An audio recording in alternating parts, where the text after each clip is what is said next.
और झारखंड में मुख्यमंत्री हेमंत सोरेन की सरकार पर तलवार लटक रही है। ऑफिस ऑफ प्रॉफिट का मामला है। खनन लीज आवंटन मामले में बीजेपी की शिकायत पर राज्यपाल ने चुनाव आयोग से जवाब मांगा है। चुनाव आयोग ने पत्र लिखकर राज्य सरकार से तथ्यों की जानकारी मांगी है।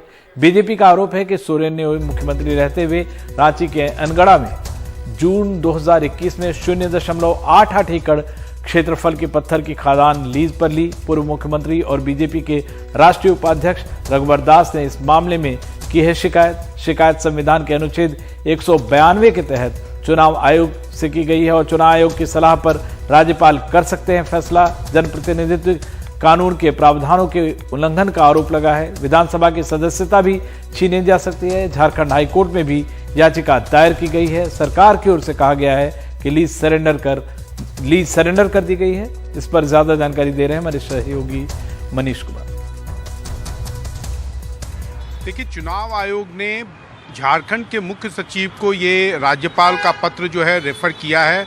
उनसे माइनिंग के संबंध में जो माइनिंग लीज हेमंत सोरेन के नाम पर दी गई थी उस संबंध में सारे कागजात मांगे हैं और लेकिन कोई डेडलाइन नहीं है कि ये कागजात कब तक देने हैं। लेकिन अगले 1 सप्ताह से 10 दिनों के अंदर जो मुख्य सचिव हैं वो सारे कागजात चुनाव आयोग को उपलब्ध करा देंगे। अब ये जो शिकायत है वो यह है कि ऑफिस ऑफ प्रॉफिट का मामला बनाया गया है। लेकिन जो झारखंड जेएमएम के जो नेता हैं या मंत्री हैं उनका कहना है कि ऑफिस ऑफ प्रॉफिट का मामला नहीं है। उन लोगों ने भी लीगल ओपिनियन लिया है।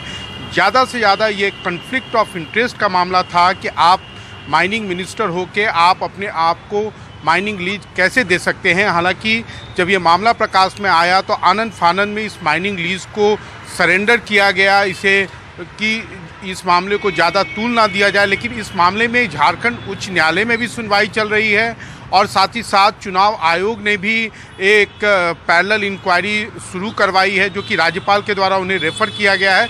तो ये मामला आने वाले दिनों में काफ़ी दिलचस्प होगा क्योंकि बीजेपी का कहना है कि उसे पूरा भरोसा है कि राज्यपाल के द्वारा या चुनाव आयोग के द्वारा आने वाले समय में हेमंत सोरेन को इंडाइट करते हुए उन्हें अयोग्य करार दिया जाएगा और उस समय संवैधानिक संकट झारखंड के अंदर हो सकता है। अखिलेश,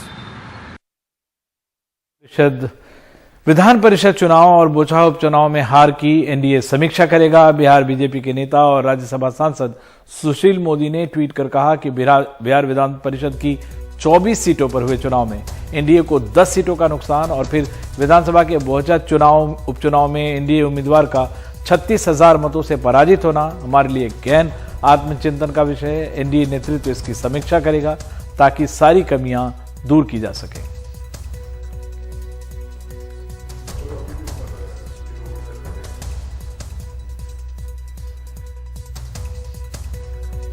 हुबली में शनिवार रात हुए सांप्रदायिक हिंसा के मामले में फरार धार्मिक गुरु वसीम पठान के पुलिस ने पूछताछ के लिए हिरासत में लिया है। उसका दावा है कि पुलिस के कहने पर वो पुलिस की गाड़ी पर चढ़कर लोगों से शांति बनाए रखने की अपील कर रहा था, लेकिन पुलिस ने उल्टा उसी के खिलाफ मामला दर्ज कर दिया। ये है वसीम पठान, पुलिस की हिरासत में है। इस पर दंगा भड़काने का आरोप है। शनिवार रात जब हुबली के ओल्ड पुलिस स्टेशन लिमिट में थाने और इसके आसपास पथराव हुआ तब वसीम पठान पुलिस की जीप के ऊपर खड़ा दिखता है। वसीम का दावा है कि पुलिस ने ही उसे जीप पर खड़े होकर लोगों को शांत करने को कहा और वो वही कर रहे थे। बढ़ती हुई तादाद को देखते हुए फिर मुझे बुलाया गया ताकि मैं इस मसले के हल के लिए लोगों से बात करूं। तो फिर मैं वहां पर आया तो पुलिस वालों से भी मेरी बात हुई, तो उन्होंने भी साथ दिया और जब ये तादाद बढ़ती गई तो पुलिस वालों ने ही जो है ये कहा कि आप गाड़ी पर खड़े होकर जो है उन लोगों को समझाएं और उन लोगों को समझाएं ताकि वो लोग अपने अपने घरों की तरफ चले जाएं। शनिवार रात हुबली में मुस्लिम संप्रदाय के खिलाफ एक आपत्तिजनक पोस्ट के बाद माहौल बिगड़ा। पुलिस को लाठीचार्ज और आंसू गैस के गोले छोड़ने पड़े। अब तक तकरीबन 125 आरोपियों को गिरफ्तार किया गया है। हुबली से पहले कोलार, शिवमोगा और कलबुर्गी में सांप्रदायिक दंगा हो चुका है। एक तरफ मुख्यमंत्री बसवराज बोम्मई धार्मिक उन्माद फैलाने वालों के खिलाफ कार्रवाई की बात कर रहे हैं, तो उनके ही राजनीतिक सचिव और बीजेपी विधायक रेणुकाचार्य भड़काऊ भाषण देते सुने जा सकते हैं। मदरसे में अच्छी शिक्षा नहीं दी जाती, यहाँ बच्चों को राष्ट्र विरोधी बातें बताई जाती हैं। मदरसे पर प्रतिबंध लगा दिया जाए तो दंगे नहीं होंगे। ಪರಿಣಾಮ ಬೀರ್ತಕ್ಕಂಥ ದೇಶದ್ರೋಹವನ್ನ ಬೋಧನೆ ಮಾಡತಕ್ಕಂಥ ಕೆಲಸನ ಮದ್ರಾಸದಲ್ಲಿ ಮಾಡ್ತಾರೆ। बीजेपी मंत्रियों और वरिष्ठ नेताओं की शह का फायदा दक्षिणपंथी संगठनों को मिल रहा है। धारवाड़ में एक मुस्लिम दुकानदार की फल की दुकान तोड़ने वाले राम सेने के आरोपियों को जब जमानत मिली तो उनका अभिनंदन किया गया। मुख्यमंत्री बसवराज बोम्मई की पकड़ बीजेपी और ब्यूरोक्रेसी पर येडियुरप्पा जैसी नहीं है। ऐसे में संघ परिवार का वो खेमा जो बसवराज बोम्मई को पसंद नहीं करता, मौका देखकर उसने भी मोर्चा खोल दिया है। कई पावर सेंटर हो गए हैं, अधिकारी फैसला नहीं ले पा रहे और ऐसे में हालात लगातार बिगड़ रहे हैं। बेंगलुरु से कैमरामैन कुमार के साथ निहाल किदवई, एनडीटीवी इंडिया। नींबू, तेल, सब्जी के महंगे होने के बाद अब मसाले आंख तरे रहे हैं। हालत यह है कि मिर्च, हल्दी, धनिया, सौंफ, बड़ी इलायची और हींग के भाव 25 से 35% तक बढ़ गए हैं। लिहाजा मसालों की मंडी में सन्नाटा पसरा है। बनारस की मसाला मंडी से देखते हैं हमारे अजय सिंह की ये रिपोर्ट। बनारस में कबीर चौरा के पास गोला दीनानाथ के नाम से प्रसिद्ध ये पूर्वांचल की सबसे बड़ी मसाले की थोक मंडी है। मिर्च, हल्दी, धनिया, सौंफ, बड़ी इलायची, हींग से लेकर हर तरह के मसाले लेने के लिए यहाँ पूर्वांचल के अलावा नेपाल, बिहार तक के व्यापारी आते हैं। पांव रखने की जगह नहीं मिलती, लेकिन अभी मंडी में सन्नाटा पसरा है। मसाले इतने महंगे हैं कि लेने को कोई तैयार नहीं। इस समय स्थिति ये है, हम लोग का सीजन चल रहा है और सीजन के दरमियान इस समय आप देख रहे हैं गोला दीनानाथ खाली बच्चों का मैदान बना हुआ है। यहाँ पे इतनी तेजी आई है जिसके कारण हम लोग को बहुत ज़्यादा असर है व्यापार में। 50-60 साल के बीच में से मैं इस रोजगार में हूँ, किराना के व्यवसाय में, और मैंने इस प्रकार की तेजी इसके पहले कभी नहीं देखी। ये पूर्वांचल की बहुत बड़ी मंडी है। गोला दीनानाथ किराना मंडी जो है ये पूर्वांचल की बहुत बड़ी मंडी है। और जो लोग आते थे बोरी के बोरी ले जाते थे, अब वो आकर के 5 किलो 10 किलो जो है सामान ले जा रहे हैं। यहाँ से कम लोग रह गए हैं जो कि बोरे बंद के सामान जिनका कि थोक का काम है वो ले जाते हैं, अन्यथा जो है ग्राहकी पर पूरी फर्क पड़ी है। बीते 3 महीनों में आप देख सकते हैं कि दाम किस कदर बढ़े हैं। लगभग रोजमर्रा के सभी मसालों में 25 से 35% की तेजी आई है। जो जीरा 140 से 160 रुपए किलो था वो अब 230 से 260 रुपए हो गया। काली मिर्च 500 से 550 रुपए किलो थी, वो अब 550 से 650 की हो गई। धनिया 70 रुपए से 100 रुपए किलो था, वो 120 से 170 रुपए हो गया। सौंफ 80 से 110 रुपए किलो था, वो अब 150 से 200 हो गया। बड़ी इलायची 500 से 600 रुपए किलो थी, वो अब 700 से 1000 तक पहुंच गई। सबसे ज्यादा तेजी हींग में आई, जो 5000 से 12000 के बीच में थी, वो अब 12000 से 28000 पहुंच गई, यानी दुगने से भी ज्यादा। सन 90 से दुकान पर बैठ रहे मसाला व्यापारी वृंदावन बिहारी लाल कहते हैं कि ऐसा सन्नाटा कभी नहीं देखा था। इतनी महंगाई है, महंगाई की वजह से हमारे क्या कस्टमर आ नहीं रहे हैं। इधर आप समझिए होली के बाद से बहुत ही मार्केट ढीला जा रहा है। अच्छा, एकदम ग्राहक है ही नहीं। और जो ग्राहक अगर आ भी रहे हैं, अगर वो 1000-2000 का सामान लेते थे तो वो 200-400-500 रुपए का सामान ले रहे हैं। आधा से भी कम का सेल हो रहा है। जब मिर्च और हल्दी के भाव जानने के बाद हम विश्वेश्वर मंडी के बगल कठुआ मंडी पहुंचे तो पता चला कि हल्दी और मिर्च की तेजी यहाँ भी आंख से पानी निकाल रही है।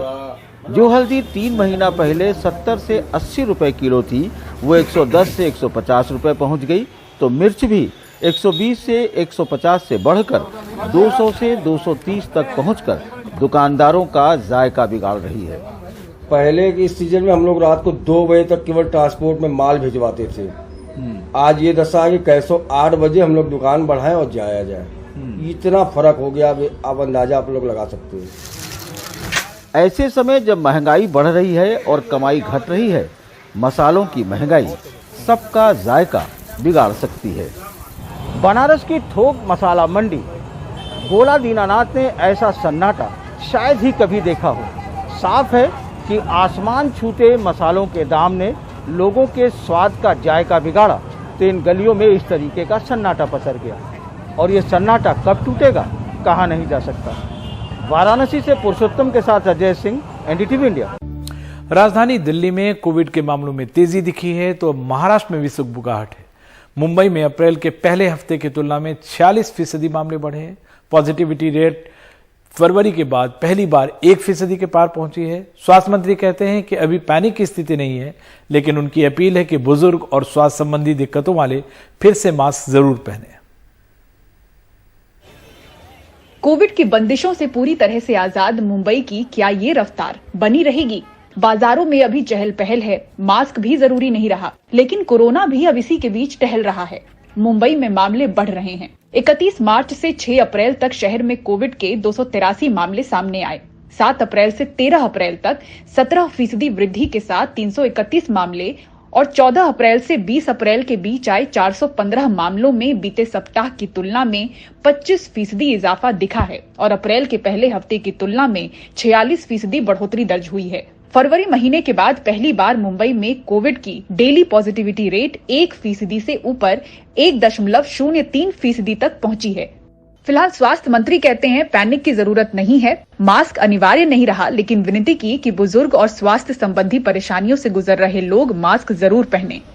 आज इतने जल्द पैनिक होने की कोई जरूरत नहीं है और जो भी प्रोटोकॉल्स है वो प्रोटोकॉल्स हम फॉलो कर रहे हैं। जो भी कोमॉर्बिड्स है, जो भी सीनियर सिटीजन्स है और पब्लिक प्लेसेस में आने के बाद सभी लोगों ने जितना भी हो सकता है मास्क लगाना चाहिए। वो कोई हम लेकिन हमने वॉलंटरीली रखा है, मैंडेटरी निश्चित तौर पर रखा नहीं है। तो जैसा भी स्थिति होगी उस हिसाब से हम इसके बारे में राइट टाइम निर्णय लेंगे। बीएमसी टास्क फोर्स का कहना है कि मौजूदा मामले हल्के लक्षण वाले हैं, इसलिए चिंता की बात नहीं। ओमिक्रॉन की जो BA1, BA2 वेरिएंट है उनका रिकॉम्बाइनेंट फॉर्म का ये वेरिएंट है, लेकिन बहुत ही माइल्ड है, इसलिए केसेस बढ़ सकते हैं। यहाँ रेस्ट्रिक्शन भी सारे हट गए। काफ़ी समय हो गया, लगभग 1.5 महीना हो गया कि मुंबई 100% प्री कोविड लेवल पे जो था, जिस तरह से लोग घूम रहे थे, फिर रहे थे, 100% सब कुछ चालू था। मास्क वगैरह नहीं है, मास्किंग भी हट गया, तो वो सब चीज़ों के हिसाब से थोड़े बहुत केसेस में बढ़ोतरी हो रही है, लेकिन कोई चिंता की बात नहीं है। कोविड हॉटस्पॉट रहे महाराष्ट्र में अब भी 70 लाख की आबादी ने कोविड वैक्सीन की एक भी खुराक नहीं ली है। बूस्टर डोज भी अब तक सिर्फ 62% health care worker, 48% frontline worker और 60% सीनियर सिटीजन ने ही ली है। वो कारण ये है कि एक तो स्कूल के बच्चों के एग्जाम चल रहे हैं, दूसरा भयंकर गर्मी का मौसम चल रहा है, तीसरा थोड़ा सा घूमने फिरने का समय आ रहा है एग्जाम के बाद में, तो लोग वैकेशंस का प्लान कर रहे हैं, और चौथा सबसे बड़ा कारण है लोगों में एक कोविड को लेके भय खत्म हो गया है, उसकी वजह से थोड़ा सा बूस्टर डोज के लिए लोग आगे कम आ रहे हैं। दिल्ली की तुलना में महाराष्ट्र फिलहाल शांत है, लेकिन राज्य के 68% मामले मुंबई सर्कल से हैं। इसलिए पुराने जख्म याद आते हैं। बड़ी मुश्किल से सुधरी आर्थिक राजधानी की रफ्तार फिर न बिगड़े, इसलिए प्रशासन सतर्क है। कैमरा पर्सन अशोक के साथ मुंबई से पूजा भारद्वाज, एनडीटीवी इंडिया।